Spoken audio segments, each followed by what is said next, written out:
Okay, so I've already made a class. This class is called Keyboard Program 2.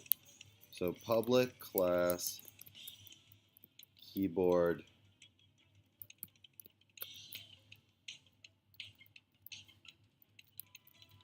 So now putting in our main method, public static void main string args.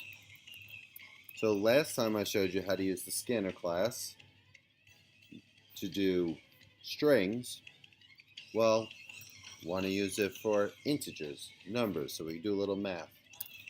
So the first thing I want to write out is system.out.println and just type in, please enter in your name.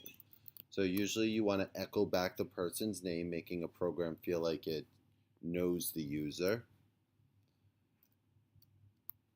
Now here, typically I actually usually put above this line, scanner, and again remember the next thing is a variable, keyboard, usually just put KB, equals new scanner. So there's a scanner class Java made, and it allows us to use the keyboard. So we just have to follow their syntax, and then system.in. Now again, hover over scanner, import. Now we're allowed to use all the keyboard functionality that Java has built for us. Please enter in your name. So now we need to save the name, string, name, be any variable, equals.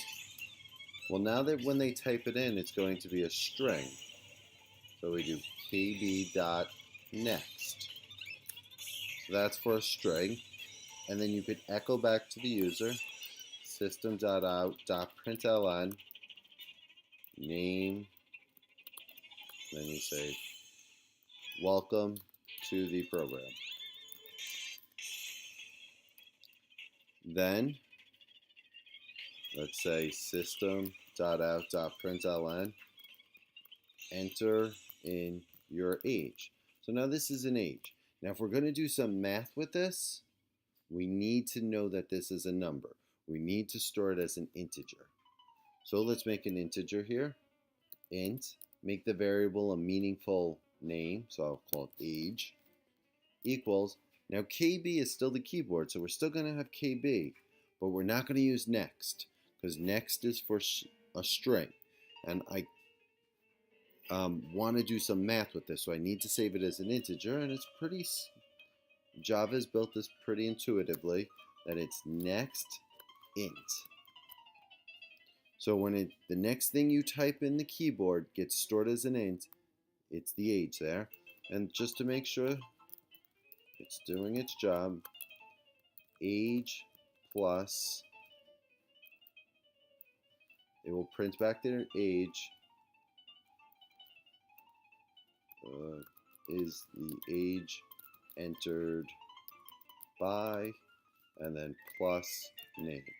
So this will just kind of check that it will tell the user, make sure they entered in the correct age.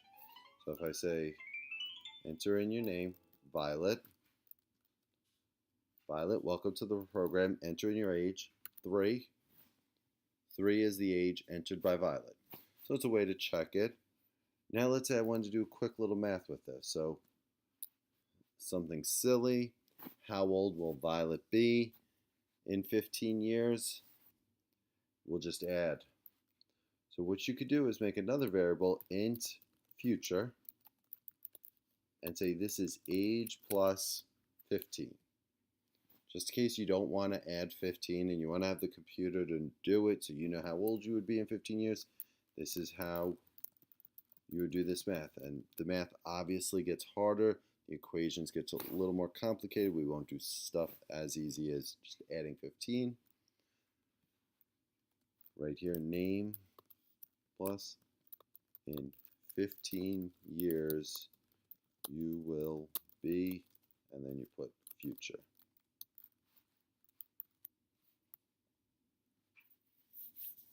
So you put in here Heath, age 6. 6 is the age entered by Heath. Heath in 15 years will be 21. So this is how you start using the keyboard for not only strings as in kb.next, but now ints with kb.nextint.